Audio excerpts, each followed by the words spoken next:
মিডিয়ার সাথে খারাপ ব্যবহার করে লাভ নাই।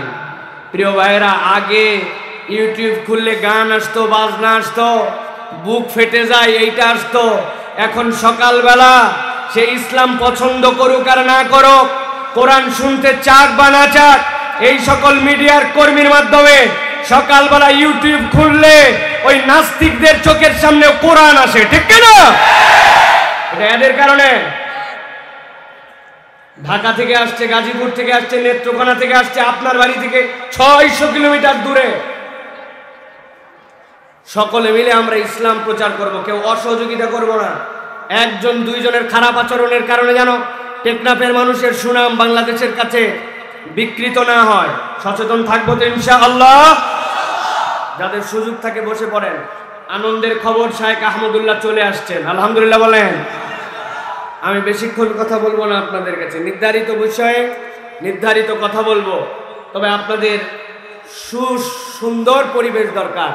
এই জন্য বলবো ভাই, অনেক সময় তো অনেক দিন আমরা পায়ের ভরেও মাটিতেও বসে পড়ছি। আজকে কোরআনের মহব্বতে কে কে পারেন জুতাটা খুলে জুতার উপরে ভরে যদি বসে যেতে পারেন, আল্লাহ যেন এটা আমাদের জন্য নাজাতের ওসিলা বানান। বসে পড়েন, দেখি একটা প্রতিযোগিতা দেখতে চাই। বসে পড়েন, জুতা খোলেন, নিজের গায়ের রুমাল খুলে দেন। বস ভাই, কোরআনের জন্য আসছিস, বস, আমার রুমালের উপরে বস, মাফলারের উপরে বস, চাদরের উপরে বস, খুলে দেন। বসে পড়েন, সবাই বসেন, গানে বসেন, সবাই বসেন। স্টেজের পিছনে একজন দাঁড়ায় থাকা চলবে না, আমার আলোচনার সময় বসতে হবে। আমি চলে যাওয়ার পর দাঁড়াবেন। বসেন বসেন, সকলে বসেন, আল্লাহ কবুল করুক। আল্লাহ, এই দেখেন, এই দেখেন বসে পড়ছে আমার ভাই। আল্লাহু আকবার, আল্লাহু আকবার। ভালো করে মনে রাখবেন, দুনিয়ায় যত মজলিস আছে, এই মজলিসের জন্য লোক ভাড়া করা লাগে, টাকা দেওয়া লাগে, পয়সা দেওয়া লাগে, শাড়ি দেওয়া লাগে, লুঙ্গি দেওয়া লাগে, বিরিয়ানি দেওয়া লাগে, গাড়ি ভাড়া দেওয়া লাগে, ঠিক না? তারপরেও লোককে ঠিক রাখা যায় না। আর কোরআনের ময়দানে কিচ্ছু দেওয়া লাগে না, কোরআনের টানে এরা ছুটে আসে। এটা জীবন্ত কোরআনের মুজিজা, ঠিক না? অথবা জীবন্ত কোরআনের মুজিজার সাক্ষী যারা এই সুন্দর পরিবেশে বসে যাবেন, তারা ইনশাআল্লাহ পারবেন না? একটু বসতে পারবেন না? আপনার ভাইকে ডাক দেন, ভাই আসো, এই জায়গায় জায়গা আছে, তুমি আমার কোলে বসো, ডেকে নেন, ভিতরে নিয়ে নেন, নিয়ে বসান। আলহামদুলিল্লাহ, আজকের এই রিলা টেকনাফ কক্সবাজারের পুরাতন বাজার ছাত্র কল্যাণ পরিষদের উদ্যোগে বাৎসরিক তাফসীরুল কোরআন মাহফিলের সুযোগ্য সম্মানিত সভাপতি জনাব রাশেদ মাহমুদ আলী সাহেব, আজকের মাহফিলের সুযোগ্য সম্মানিত প্রধান অতিথি জনাব মুহতারাম মাহবুব মোর্শেদ সাহেব, আজকের মাহফিলের সম্মানিত সুযোগ্য আলোচকবৃন্দ, আমাদের প্রিয় শিল্পীবৃন্দ, আর কিছুক্ষণ পরেই কথা বলবেন শেখ আহমদুল্লাহ হাফিজাহুল্লাহ, মঞ্চে উপবিষ্ট সম্মানিত ওলামায়ে হযরত, ফুদালায়ে কেরাম, ওয়াজিবুল ইহতিরাম, সম্মানিত খতিব ইমাম, উস্তাদবৃন্দ, আমার সামনে উপবিষ্ট সম্মানিত মুরব্বিয়ানে কেরাম, আমার প্রিয় তরুণেরা, স্নেহের ছোটরা, পর্দার আড়াল থেকে শুনছেন মা এবং বোনেরা, একবার সকলকে সালাম দিয়েছি।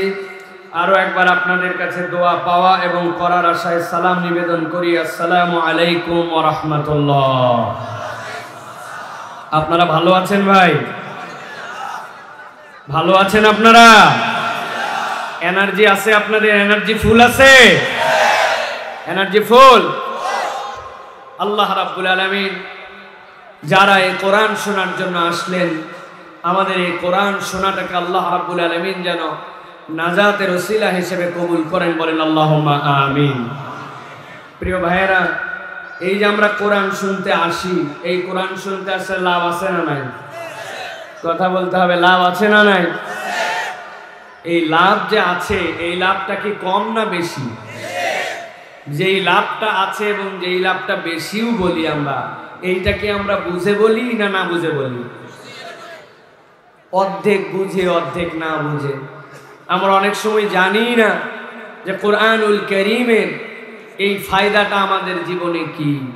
যারা কোরআনের পক্ষে থাকে, যারা কোরআনকে ভালোবাসে, কোরআন শুনলে তাদের জন্য উপকার হবে ভাবে, আল্লাহ রাব্বুল আমিন বলছেন আল্লাহর দৃষ্টিতে এরাই হচ্ছে জ্ঞানবান, ঠিক না? আল্লাহ কোরআনুল কারীমের মধ্যে বলেছেন, কুল হাল ইয়াস্তাউিল্লাযীনা ইয়ালামুন ওয়াল্লাযীনা লা ইয়ালামুন। এই দুনিয়াতে যারা জানে আর যারা জানে না, হে রাসূল আপনি জিজ্ঞাসা করেন এই দুই দল কি এক? কথা বলতে হবে, এই দুই দল কি এক? যারা জানে আর যারা জানে না, এই দুই দল এক। এই আয়াতে কারিমার আলোকে তাবৎ পৃথিবীর মানুষ দুইটা পার্টিতে বিভক্ত। পার্টি কয়টা? মুরব্বীদের কথা শুনতে চাই না। যে সকল তরুণ যুবক আছেন, ইয়াং আছেন, তারা খালি টস টস করে উত্তর দিবেন, মুরব্বীদের কোনো জবাব দিতে হবে না। পৃথিবীতে পার্টি কয়টা? একটা পার্টির নাম হচ্ছে অজ্ঞান পার্টি, আর একটা পার্টির নাম হচ্ছে সজ্ঞান পার্টি। পার্টি কয়টা? অজ্ঞান পার্টি কারে বলে? পকেটের মধ্যে যারা মলম রেখে, বিভিন্ন ঔষধ রেখে হাটে বাজারে গঞ্জে গরুর হাটে বিভিন্ন মানুষের কাছ থেকে, টাকাওয়ালার কাছে চোখে মলম লাগায়, অজ্ঞান করে টাকা পয়সা নিয়ে ভেগে যায়, এরাই হচ্ছে অজ্ঞান পার্টি। ঠিক কিনা? জিনা আন্দাজি হুজুর যা বলে তার সাথে খালি হো হো দিয়েন না। এটা দুনিয়ার দৃষ্টিভঙ্গিতে অজ্ঞান পার্টি। কিন্তু কুল হাল ইয়াস্তাউিল্লাযীনা ইয়ালামুন ওয়াল্লাযীনা লা ইয়ালামুন, এই দৃষ্টিভঙ্গিতে অজ্ঞান পার্টি হচ্ছে তারা, দুনিয়ায় যাদের বাড়ি আছে, গাড়ি আছে, নারী আছে, টাকা আছে, পয়সা আছে, অর্থ আছে, বিত্ত আছে, ক্ষমতা আছে, দুনিয়াতে যা ইচ্ছা তাই হয়তো করতে পারে। কিন্তু এত কিছু করতে পারার পরেও তাদের সাথে যদি আল্লাহ না থাকে, রসুল না থাকে, ইসলাম না থাকে, ঈমান না থাকে, সব আছে কিন্তু ঈমান নাই, ওরা পার্টিতে অজ্ঞান। ঠিক কি না? আরেকটা পার্টি হচ্ছে সজ্ঞান পার্টি। দুনিয়াতে তাদের হয়তো বাড়ি নাই, গাড়ি নাই, টাকা নাই, পয়সা নাই, অর্থ নাই, বিত্ত নাই, ক্ষমতা নাই, জেল জুলুম অত্যাচার, দুনিয়ার মানুষ তাকে পাত্তা দেয় নাই, কেউ কোনোদিন তাকে একবার খুশি মনে সালামও হয়তো দেয় নাই। কিন্তু এত কিছু না থাকার পরেও তার সাথে যদি আল্লাহ থাকে, রসুল থাকে, ইসলাম থাকে, ঈমান থাকে, দুনিয়ায় তার কিচ্ছু নাই কিন্তু আছে ঈমান ও আল্লাহ এবং তার রসুলের কাছে, পার্টিতে সজ্ঞান। ঠিক না? একটা পার্টি অজ্ঞান, আরেকটা পার্টি হচ্ছে সজ্ঞান। এই দুই পার্টির মানদণ্ড হচ্ছে ঈমান। ঠিক না? ঈমানওয়ালারা কোরআন পছন্দ করে। ঈমানওয়ালারা কি পছন্দ করে? অতএব যাদের হৃদয়ে কোরআনের মহব্বত আছে, বুঝতে হবে তার হৃদয় ঈমান আছে। আর যার হৃদয় ঈমান আছে দাবি করে আর তার কাছে কোরআনের মহব্বত নাই, ওই দাবি মিথ্যা দাবি, ওই দাবির কোনো মূল্য আল্লাহর কাছে নাই। ঠিক না? আল্লাহ রাব্বুল আলামিন বলছেন, এই যে কোরআন তোমাকে দিলাম, এই নিয়ামতটার দাম, এই নিয়ামতটার মর্যাদা, এই নিয়ামতটার হৃদয় দিয়ে তুমি যদি একবার অনুভব করো, আল্লাহ বলছেন এই নিয়ামতের মৌলিক একটা আল্লাহর পক্ষ থেকে ফয়সালা। আল্লাহ কোরআনে বলছেন, বাল নাকযিফু বিল হাক্কি আলাল বাতিল ফায়াদমাগুহু ফাইযা হুয়া যাহিক ওয়ালাকুমুল ওয়াইলু মিম্মা তাসিফুন। আল্লাহ রাব্বুল আলামিন বলছেন, দুনিয়ার মানুষ যারা কোরআনওয়ালা হবে, যারা হকওয়ালা হবে, যারা ইসলামওয়ালা হবে, আমি রব্বুল আমিন তাদের ব্যাপারে বলছি, এই কোরআন, এই ইসলাম, এইটা আল্লাহর পক্ষ থেকে হক হিসাবে এসেছে, এইটা এমনি এমনি আসে নাই। আল্লাহ বলছেন, নাকযিফু বিল হাক্কি আলাল বাতিল। এই কোরআনের কাজ হচ্ছে পরিবর্তন করানো, আঘাত দেওয়া। এই কোরআনের কাজ হচ্ছে, ইসলামের কাজ হচ্ছে বাতিলকে পর্যদস্ত করে দেওয়া। অতএব যেখানে কোরআন আসবে, কোরআন দিয়ে যেখানে আঘাত হবে, যেখানে ইসলাম দিয়ে পরিবর্তন হবে, আল্লাহ বলছেন ওইটাই হবে হক দ্বারা বাতিলের পরিবর্তন। অতএব কোরআনের পরিবর্তনই একমাত্র আল্লাহর কাছে গ্রহণযোগ্য পরিবর্তন। ঠিক কি না? দুনিয়াতে আমরা দেখতে পাই শিক্ষিত লোকের কোনো অভাব নাই। ভালো করে একটু গভীর মনোযোগে বোঝার চেষ্টা করেন। আপনার এলাকার কোনো একটা মসজিদে হঠাৎ করে একটা জুতা চোর ধরা পড়ছে। যেই বেটা ওই ওয়াক্তে নামাজ পড়তে যায় নাই, ও বাজারে ছিল, খবর পাইছে জুতা চোর ধরা পড়ছে, দৌড় লাগাইছে, যেমনি হোক আরে নামাজ না পড়ি জুতা চোর একটা পাওয়া গেছে, কিছু কুলকিল ঘুষি লাগায় আছে। ঠিক কিনা? জুতা চোর মারার জন্য দৌড়। শুনছেন বাজারের মধ্যে একটা লোক পকেট মার করছে। কয় টাকা চুরি করছে? 200 টাকা। তাও হয়তো নয়, ওই 200 টাকার চোর ধরা পড়ার কারণে ওরে ধোলায়, ওর নাম দিছে গণধোলায়। ঠিক কিনা? এই যে লোকটা জুতা চুরি করলো 150 টাকা দামের আর পকেট মারলো 200 টাকা দামের, এ হয়তোবা দেখেন যে অর্ধশিক্ষিত, অল্প শিক্ষিত, অশিক্ষিত, ওর অনেক দেনা দাড়ি নানান কিছুর প্রসঙ্গ আছে জন্য এই চুরি করছে, ওর মধ্যে শিক্ষা দীক্ষা নাই। এই গেল আপনাদের চুরি, যেই চুরির জন্য আপনি মারতে যান, গণধোলাই দেন। কিন্তু আপনি একটু বিবেক খাটায় দেখেন, আমার দেশে এরকম অনেক কারবার হয়। ব্যাংকে টাকা আছে, হঠাৎ করে দেখি ব্যাংকের টাকা নাই। রিজার্ভ আছে জানতাম, দেখি রিজার্ভ চুরি হয়ে গেছে। সরকার দিছে প্রজেক্টের কাজ, প্রজেক্টের কাজ দেওয়ার পরে যেই রাস্তা চলার কথা যতদিন, তার অর্ধেক যায় না। যেই জায়গায় যা দেওয়ার কথা ছিল তা দেয় না। দেশের টাকা লোপাট করে, সরকারকে বিব্রত করে, মানুষের অধিকার মেরে খায়। এইগুলা কাজ যারা করে, আপনার কি মনে হয় এরা কি খুব অশিক্ষিত? কথা বলেন না, অশিক্ষিত?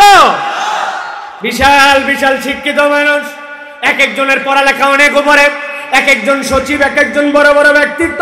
কিন্তু আল্লাহ বলছেন তার পরিবর্তনটা, তার অন্তরটার যে পরিবর্তন দরকার, ওই পরিবর্তনটা, ওই শিক্ষাটা তার কোরআন দেওয়া হয় নাই। এই জন্য যত বড় শিক্ষিত অনেক সময় তত বড় চোর, ঠিক না? আল্লাহ রাব্বুল আলামিন এই জন্য কোরআনে বলছেন বাল নাকযিবু বিল হাক্কি আলাল বাতিল। এই কোরআন, যে কোরআনের পরিবর্তন, একবার যদি এইটা কোরআন দিয়ে হয়, হক দিয়ে হয়, আল্লাহ বলছেন এটা বাতিলের প্রতি যখন আঘাত করে, ফায়াদমাগু, ওই বাতিলকে কোরআন ইসলাম চূর্ণ বিচূর্ণ আর নিশ্চিহ্ন করে দেয়। সুবহানাল্লাহ। আপনার সাথে একজনের গন্ডগোল বাজছে, মারামারির মধ্যে আপনার হাতের মধ্যে একটা বাড়ি লাগাইছে, হাতটা আপনার ভেঙে গেছে। হাত ভাঙার পরে আপনি চলে গেছেন কক্সবাজার মেডিকেলে ভর্তি। আপনি ভাঙ্গা হাত, প্লাস্টার করা, শুয়ে শুয়ে ভাবে খালি হাতটা ভালো হোক। গ্রামে ফেরত আসে, আসার পরে বেটা তুই আমার এক হাত ভাঙছিস, তোর 2 হাত। ঠ্যাং ভাঙছে একটা, সামনে একটা 10 কেজির ওজন ঝুলায় দিছে পায়ের মধ্যে, পা সোজা করার জন্য। পঙ্গু হাসপাতালে শুয়ে শুয়ে ভাবতেছে আমার এক পা ভাঙছিস, পাটা খালি ঠিক হোক। গ্রামে ফিরি, তোর 2 পা, তোর বাপের 2 পা, তোর ভাইয়ের 2 পা, আমার এক পার বদলে তোর 6 পা ভাঙবো। ওইখানে শুয়ে শুয়ে পরিকল্পনা করে, ঠিক না? আল্লাহ রাব্বুল আলামিন বলছেন এই উদাহরণ কেন দিলাম আমি তোমাদের জন্য? ভাইরা ভালো করে বোঝেন, এই উদাহরণ দেওয়ার কারণে আপনার হাত ভাঙলে, আপনার পা ভাঙলে, আপনার অন্য কোন অঙ্গ চূর্ণ বিচূর্ণ হলে আপনি তার প্রতিশোধ নেওয়ার একটা চিন্তা করেন। কিন্তু আল্লাহ বলছেন ইসলাম পরিবর্তনটা কোন জায়গায় ঘটায়? ইসলাম পরিবর্তন ঘটায় তার বিবেকে, ইসলাম পরিবর্তন ঘটায় তার অন্তরে। কেউ যদি মার খায়, তার ব্রেন এমন অবস্থা, তার হুঁশ নাই, জ্ঞান নাই, কোমায় চলে গেছে। ওর হাত পা ভাঙ্গা থাকার পরেও আর ভালো থাকার পরেও কিছু যায় আসে না, তার ব্রেন ঠিক নাই তো কিছুই ঠিক নাই। আল্লাহ বলছেন ইসলাম যে পরিবর্তন করে, কোরআন যে পরিবর্তন করে, এইটা মানুষের বিবেক আর অন্তরে পরিবর্তন করে। অতএব একবার যদি কেউ কোরআনওয়ালা হয়, আল্লাহ বলছেন ফাইদা হুয়া যাহিক, এইটা নিশ্চিহ্ন করে দিবে বাতিলকে। আল্লাহ বলছেন এরপরে ওয়ালা কুমুল ওয়াইলু মিম্মা তাসিফুন, কতই না খারাপ পরিণতি যারা এই কোরআনের সাথে কাউকে সামঞ্জস্যশীল করতে চায়, কোরআনের সাথে তুল্যিত, কোরআনের সাথে অনুকরণীয়, কোরআনের মতো আর দুনিয়াতে কিছুই নাই, ঠিক না? অতএব সেই কোরআন আমরা শুনতে আসছি। এই কোরআনুল কারীম আপনার আমার জীবনে আল্লাহ রাব্বুল আলামিনের পক্ষ থেকে একটা বড় নিয়ামত। এই কোরআনওয়ালা যদি আমরা হই, এই কোরআন যদি একবার হৃদয়ে ধারণ করি, আল্লাহ রাব্বুল আলামিন বান্দাদের জীবনের সবচেয়ে নিম্ন স্তর থেকে উপরের স্তর পর্যন্ত এমন পরিবর্তন করবেন যেটা আল্লাহর পক্ষ থেকে বান্দার জন্য ওয়াদা। অতএব কোরআনওয়ালা হওয়া ছাড়া আমাদের কোনো উপায় নাই, ঠিক না? প্রিয় ভাইরা, কোরআনুল কারীম, এই কোরআন আসছে যুগ পরিবর্তন করার জন্য, এই কোরআন আসছে বিশ্ব পরিবর্তন করার জন্য। আমরা শুধু কথা শুনি, মাঝে মাঝে ভাবি না একবার। মুহাম্মদুর রাসূলুল্লাহ সাল্লাল্লাহু আলাইহি সাল্লাম 1 থেকে 40 বছর পর্যন্ত মক্কায় ছিলেন। এর মধ্যে 25 বছর থেকে 40 বছর পর্যন্ত হেরা গুহার মধ্যে অবস্থান করছেন। 5টা বিষয় পরিবর্তনের জন্য চেতনা আর চিন্তা। সমাজে এই মানুষগুলা নারীর ইজ্জত দেয় না, সমাজে এই মানুষগুলা যুদ্ধবাজ, সমাজে এই মানুষগুলা এতিমের সম্পদ খেয়ে ফেলে, সমাজের এই মানুষগুলা তারা এমন ধরনের আল্লাহর সাথে উপাস্য হিসেবে খানায় কাবাকে মূর্তির আকর বানাইছে, শিরিক মুক্ত হয় না। আর এই মানুষগুলার দস্যুতা তাদের স্বভাবে পরিণত হয়েছে। জোর যার মুল্লুক তার। আল্লাহ নবী 25 থেকে 40 বছর পর্যন্ত খানায় কাবার দূরে যে ওই গাড়ে হেরার মধ্যে বসে বসে কেমনে সমাজ পরিবর্তন করা যায় 15 বছর ভাবলেন। রাসূলুল্লাহ সাল্লাল্লাহু আলাইহি ওয়াসাল্লামের কাছে কোনো কুল কিনারা কিচ্ছু ছিল না। আল্লাহ বললেন, যেই না আল্লাহ ওহী দিলেন, ওই ওহী দেওয়ার পরে বাকি 23 বছরে এমন পরিবর্তন হলো যে আদম আলাইহিস সালাম থেকে কিয়ামত পর্যন্ত যত যুগ আসবে, আল্লাহ রাসূলের ওই 23 বছরের যুগকে আল্লাহ নবী বলেছেন খায়রুল উমুরি করনি সুম্মাল্লাযিনা ইয়ালুনাহুম সুম্মাল্লাযিনা ইয়ালুনাহুম। এর থেকে ভালো যুগ ছিল না, বর্তমানেও নাই, ভবিষ্যতেও আসবে না। এই পরিবর্তন হয়েছে কোরআন দিয়ে, ঠিক কি না ভাই? আমি আজকে আপনাদের কাছে বেশিক্ষণ কথা বলতে পারবো না। সংক্ষিপ্ত সময়ে আমি আপনাদের কাছে নির্ধারিত একটি বিষয়ে কথা বলবো নিয়ত করেছি। যতক্ষণ শেখ আহমদুল্লাহ হাফিজাহুল্লাহ না আসেন আমি সংক্ষিপ্ত সময় বলবো, তবে উইদিন হাফ অ্যান আওয়ার 30 মিনিটের মধ্যে ইনশাআল্লাহ এই বিষয়টা আপনাদের মাথার মধ্যে একটু ধারণা দেওয়ার জন্য চেষ্টা করব। জানা বিষয় কিন্তু আরেকবার একটু রিমাইন্ডার দিয়ে দেওয়ার জন্য। প্রিয় ভাইয়েরা, আমাদের জীবনে কোরআনের প্রয়োজন আছে, এটা আমরা কম বেশি সবাই স্বীকার করি, ঠিক কিনা ভাই? একটু কথা বলেন, ঠিক তো ভাই? আচ্ছা, কথা বলেন না, আপনারা রিজার্ভ রাখেন। শেখ আহমদুল্লাহ যখন আসবেন তখন আপনারা কথা বলেন। এখন জাস্ট খালি শুনেন, কথা বলতে হবে না, ঠিক আছে ভাই? এখন শোনেন। তাহলে আপনার আমার জীবনে কোরআন প্রয়োজন, এটা আমরা স্বীকার করি। কোরআনের সম্পৃক্ততা আমাদের জীবনে জরুরি, এটা আমরা স্বীকার করি। কিন্তু মোটা দাগে কেউ আমাদেরকে বলে দিচ্ছে না যে আসলে আমাদের কোরআন যে দরকার, কোন কোন সেক্টরে দরকার। আল্লাহ মানো? হ্যাঁ আল্লাহ মানি। আল্লাহতে বিশ্বাস করো? হ্যাঁ আল্লাহতে বিশ্বাস করি। কোরআন দরকার আছে? হ্যাঁ দরকার আছে। ভাই কোরআন দরকার আছে, কি জন্য দরকার আছে? বলে যে হুজুরেরা জানে। তো হুজুর জানলে তো হবে না, আপনার হৃদয়ের মধ্যে একটা ধারণা এবং জ্ঞান নিয়ে যেতে হবে। এই জন্য আমি একদম সংক্ষিপ্ত সময়ে মানব জীবনে কোরআনের সম্পৃক্ততার মৌলিক 5টা প্রয়োজনে মানব জীবনে কোরআনের সম্পৃক্ততা দরকার, এই 5টা পয়েন্টের উপরে 6-7টা আয়াতে কারিমার আলোকে কোরআন থেকে আপনাদেরকে রেফারেন্স দিয়ে আলোচনা শেষ করব। তার আগে জিজ্ঞাসা করব, এবার সবাইকে উত্তর দিতে হবে, কোরআনের সাথে সম্পৃক্ততার মানব জীবনে মৌলিক কয়টা প্রয়োজন? সবাইকে বলতে হবে, আস্তে বলেন আর জোরে বলেন, কয়টা প্রয়োজন? 5টা। আমরা এই 5টা প্রয়োজন সংক্ষিপ্তভাবে শোনার চেষ্টা করব। নিজে নিজে একটু বিবেচনা করবেন যেটা বলা হচ্ছে এই বলাটা আপনার আমার হৃদয়ের সাথে মিলছে কিনা, এটা সত্যি আমাদের জন্য দরকার কিনা। 1 নম্বরে, কোরআনুল কারীম ছাড়া আপনাকে আমাকে সঠিকভাবে পথের দিশা কেউ দিতে পারে? বলতে হবে, কেউ দিতে পারে। দেখেন আপনাদের এখানে লাইট জ্বলতেছে, এই লাইটগুলি এখনই যদি বিদ্যুৎ অফিস থেকে বিদ্যুৎ চলে যায় আপনার লাইটটা বন্ধ হয়ে যাবে, ঠিক কিনা? আপনারা বলবেন মাহফিল কর্তৃপক্ষ জেনারেটরের পর্যাপ্ত ব্যবস্থা রাখছে, হুজুর আমাদের লাইট গেলে সমস্যা নাই, জেনারেটর চলবে। জেনারেটরও চলবে না, জেনারেটর যদি ডিজেল না থাকে তাহলে আপনার জেনারেটরও ফেল, ঠিক কিনা? আপনি বলবেন হুজুর জেনারেটরও দরকার নাই, আমার বাড়িতে আমার জন্য সোলার প্যানেল আছে, সোলার লাইট সূর্য থেকে খায়, ব্যাটারিতে জড়ো হয়, আমাকে আলো দেয়, অতএব আমি এই জেনারেটর লাইট কোনোটাতেই নির্ভরশীল নয়। প্রিয় ভাইয়েরা, আপনার সোলার প্যানেলের দিকেও তাকায় চিন্তা করে দেখবেন, ওই সূর্য আপনার আমার কারো বাপদাদার নয়। সূর্য নাই, আপনার সোলার প্যানেলও চলবে না, ঠিক কিনা?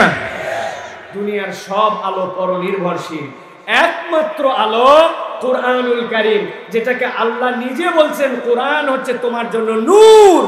আল্লাহ বলছেন এই কোরআনের কাজ হুদাউ ওয়া রাহমাতুল লিল মুমিনিন, এই কোরআন ঈমানদারদেরকে আলো দিয়া দুনিয়া, কবর, পরকাল সব জায়গাতে আলোকিত করবে। এই কোরআনই একমাত্র আল্লাহর পক্ষ থেকে স্বাবলম্বী আলো ঈমানদারদের জন্য। সুবহানাল্লাহ বলেন। আল্লাহ রাব্বুল আলামিন বলছেন কোরআন আপনার জীবনের জন্য দরকার। 1 নম্বরে, আপনার পথের দিশা পাওয়ার জন্য। দুনিয়ার মানুষ তার পথের দিশার জন্য ডানে যাবে, বামে যাবে, অমুক আদর্শের কাছে যাবে, তমুক আদর্শের কাছে, কিন্তু আল্লাহ বলছেন কেউ যদি কোরআনহীন পথের দিশা খোঁজে, দুনিয়ার মানুষ কখনো প্রকৃত পথ এবং তার দিশা খুঁজে পাবে না।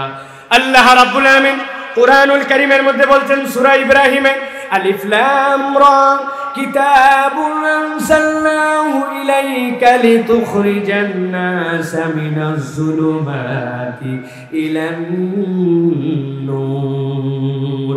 আল্লাহ রাব্বুল আমিন বলছেন দুনিয়ার মানুষ, আমি তোমাদেরকে আলিফ লাম রা এইটা দিয়ে অক্ষম বানায় দিলাম, এইটার অর্থ তোমরা বলতে পারো না, তুমি এখন অক্ষম। আমি আল্লাহ এখন তোমাকে এমন একটা সক্ষমতার পরিচয় দিচ্ছি, বান্দা একটু হৃদয় দিয়ে অনুভব করো। আমি আল্লাহ বলছি কিতাবুন আনজালনাহু ইলাইক, রাসূল আপনার কাছে এমন একটা কিতাব অবতীর্ণ করা হয়েছে, আপনি 1 বছর 2 বছর নয় 15 বছর ধরে ভাবলেন, আর আপনার জীবনের ওই 25 বছর থেকে বারবার গবেষণা করলেন, আপনি পথের দিশা পান নাই।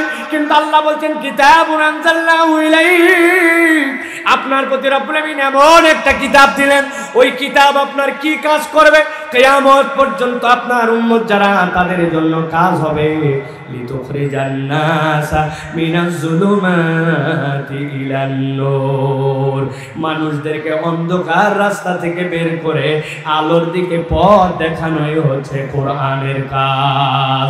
অতএব কোনো মানুষ যদি একবার হৃদয়ে কোরআনকে ধারণ করতে পারে, একবার যদি অনুভব করে এই কোরআন আমার পথের দিশা দেখাবে, অতএব কোরআনটা আমি বোঝার চেষ্টা করি, কোরআনটা আমি পড়ার চেষ্টা করি, প্রত্যেক দিন কিছু না কিছু অন্তত 10টা আয়াতের মধ্যে থেকে অনুবাদগুলা বোঝার চেষ্টা করি, অনুবাদ শেষ হলে এরপরে একটু তাফসীর দেখার চেষ্টা করি, আমি কোরআনের কাছে যাই, কোরআনের ছাত্র হয়ে যাই। আল্লাহ বলছেন কেউ যদি কোরআনের সম্পৃক্ততায় নিজের জীবনকে আনে, ওই কোরআন তার জন্য পথ দেখাবে। সুবহানাল্লাহ। তবে এই পথ পাওয়ার জন্য আল্লাহ রাব্বুল আমিন একটা শর্ত দিয়েছেন, আল্লাহ রাব্বুল আমিন একটা কারণ বর্ণনা করেছেন। কোরআন যাত্রাকে পথ দেখাবে না, এই পথ পাওয়ার জন্য আপনার জীবনে একটা ভিন্ন 2টা জিনিস আপনার জীবনে ধারণ করতে হবে। আমি অনেক জায়গায় উদাহরণ দেই। আমি একবার ঝিনাইদাতে মাহফিলে যাচ্ছি, ডিস্ট্রিক্ট ঝিনাইদা, ঝিনাইদার নাম শুনছেন? ঢাকা থেকে ঝিনাইদায় যাব, মধ্যে পদ্মা নদী, পদ্মা নদীর উপরে ব্রিজ নাই এখনো, ওই লাইনে মানিকগঞ্জে যাওয়ার সময় এখন ফেরিতে উঠছে। ফেরিতে ওঠার পরে আসরের ওয়াক্ত প্রায় শেষের দিকে, আমি ফেরির একবারে ছাদের উপরে উঠে পড়ছি, নামাজের জায়গা আছে, নামাজ পড়ব। এখন চিন্তা করতেছি কোন দিকে নামাজ পড়ব, হাতে হঠাৎ করে মোবাইল নিলাম। মোবাইল নেওয়ার পরে আপনাদের আমাদের সকলের মোবাইলেই দেখেন কম্পাস আছে, আছে না ভাই? কম্পাস বের করে দিকে এই তো এই দিকেই তো পশ্চিম, সুন্দর করে 2 রাকাত নামাজ পড়ে ফেললাম। পড়ার পরে দেখে একটা মুরব্বী পাশে বসে আছে, উনি আমার কাছে আসছে, আসার পরে বলছে বাবা তুমি এখানে আসলে কোনো জিজ্ঞাসা নাই, কিচ্ছু নাই, নামাজে দাঁড়ায় গেলে ঠিকই তো দেখলাম আমি একটু আগে লোকজনের কাছে জিজ্ঞাসা করে যেদিকে নামাজ পড়ছি তুমি তো সেই দিকেই নামাজ পড়লে, কি ব্যাপার? আমি বললাম চাচা সহজ, মোবাইলের মধ্যে একটা কম্পাস আছে, এই কম্পাসটা উত্তর দক্ষিণ দেখায়, তার বিপরীতে পূর্ব পশ্চিম বোঝা যায়, এইভাবে দেখে আমি দিক ঠিক করে নামাজ পড়ে ফেলছি। মুরব্বী বলতেছে আগে তো ছোট ছোট কম্পাস হাতে নিছি আমরা, কিন্তু এখন মোবাইলে ওইটা আছে, বিরাট ব্যাপার তো। বাবা আমিও তো বিভিন্ন জায়গায় সফর করি, অনেক জায়গায় যাই, তুমি কি আমার মোবাইলেও একটুখানি এই কম্পাসটা উঠাই দেওয়ার ব্যবস্থা করবে নাকি? আমি বললাম কোনো ব্যাপার না, আপনার মোবাইল দেন, আমি কেমনে উঠানো লাগে আবার কেমনে এটা দেখা লাগে আপনারা শিখাই দিচ্ছি, কারো কাছে জিজ্ঞাসা করা লাগবে না, দিক পেয়ে যাবেন। যেই না মুরব্বীকে বলছে মোবাইল দেন, মোবাইল আমার হাতের মধ্যে, মুরব্বীর সাথে সাথে একটা নোকিয়া 3220 ধরায় দিছে। কি মোবাইল দিছে? Nokia 3220 button. বুঝে থাকলে যুবকেরা বলেন, বাটন মোবাইলে গুগল প্লে স্টোর থেকে কম্পাস তো ইনস্টল করা যাবে? কথা বলেন যাবে? ওর মধ্যে কি গুগল প্লে স্টোর থেকে আপনার ইচ্ছা মতো অ্যাপস ডাউনলোড দেওয়া যাবে? আপনার যদি মোবাইলটা উপযুক্ত না হয়, আপনি তার মধ্যে অ্যাপস ডাউনলোড দিতে পারেন না, তাহলে আপনার কম্পাস ঠিকই কাজ করবে, আপনার কম্পাসের অ্যাপসও আছে, কিন্তু আপনার মোবাইল যদি উপযুক্ত না হয় তাহলে আপনার ওই মোবাইলে ওই অ্যাপস উঠবে না, ঠিক কি না? কোরআন আপনার জন্য হেদায়েতের কারণ, কোরআন আপনাকে পথের দিশাও দেখাবে, কিন্তু আল্লাহ বলছেন 2টা বিষয় তোমাকে আগে ইনশিওর করতে হবে। আল্লাহ রাব্বুল আলামিন কোরআনুল কারীমের মধ্যে বলছেন সূরা মায়েদা 16 নম্বর আয়াতের মধ্যে আল্লাহ রাব্বুল আলামিন বলছেন ইয়াহদি বিহিল্লাহু মান ইত্তাবা রিদওয়ানাহু আল্লাহ রাব্বুল আলামিন বলছেন, ও দুনিয়ার মানুষ ভালো করে বোঝো, তুমি যদি এই কোরআনের প্রতি সন্তুষ্ট হও, একবার যদি তুমি হৃদয়ের মধ্যে তুমি ধারণ করতে পারো যেই কোরআনকে আমি নিচ্ছি, এই কোরআন আমাকে হেদায়েত দিবে। আল্লাহ বলেন, ইয়াহদি বিহিল্লাহু মান ইত্তাবা রিদওয়ানা সুবুলাস সালাম। আল্লাহ রাব্বুল আলামিন এরপরে বলছেন, ওয়া ইখরিজুহুম মিনাজ যুলুমাতি ইলান নূর। কোন মানুষ যদি একবার হৃদয়ে এটা বিশ্বাস করে এই কোরআন তার জন্য পথের দিশা দিবে, যেই পথ তার জন্য আল্লাহ দেখাবেন, ওই পথের উপরে আমার আস্থা আছে, আমার ভরসা আছে, ওই রবের প্রতি আমার আস্থা আছে, ওই রব আমাকে যে রাস্তা দেখাবেন ওই রাস্তায় আমি ভরসা করি। এই দুই গুণ যদি একবার হৃদয়ে কারো ধারণ করার হয়, আল্লাহ বলছেন কোরআন তাকে পথ দেখাবে, কোরআন তার জন্য পথের দিশা হবে। কিন্তু আপনি খালি উপরে উপরে ফাপড়, কোরআন আল্লাহর গ্রন্থ, এটা মানতে হবে, এটা মানা উচিত, কিন্তু আপনার সামনে পরিবেশ পরিস্থিতি আসলে আপনি কোরআন সুকৌশলে এড়ায়ে যান, কোরআন মানতে চান না। নামাজের কোরআন মানেন, রোজার কোরআন মানেন, চোরের হাত কাটার কোরআন মানতে বললে আপনার আপত্তি হয়, আছে কিনা? আপনি হজের কোরআন মানেন, কিন্তু আপনার মেয়ের বিয়েতে যেই কোরআন আপনাকে যেভাবে বিয়ে করাতে বলছে, আপনি বিয়ের কোরআন আর মানেন না। আপনার তখন ইচ্ছা মতো বিয়ে শাদী দেন, ছেলের যৌতুক খাওয়ান, গান বাজনা করেন, ইসলাম যা বলে না তাই করেন। নামাজের কোরআন তার ভালো লাগে, কিন্তু নিকার কোরআন তার ভালো লাগে না। তার মানে আপনার জীবনে দুইটা জিনিস ইনস্টল হয় নাই। একটা আপনার জন্য মানিত্তাবা রিদওয়ানা সুবুলাস সালাম, যতক্ষণ পর্যন্ত আপনি স্বীকার করে পূর্ণ কোরআনের প্রতি সন্তুষ্ট না হবেন, এইটাই আপনাকে পথ দেখাবে, এর প্রতি মুতমাইন না হবেন, ততক্ষণ পর্যন্ত কোরআন আপনার জন্য পথের দিশা হবে না। ঠিক না?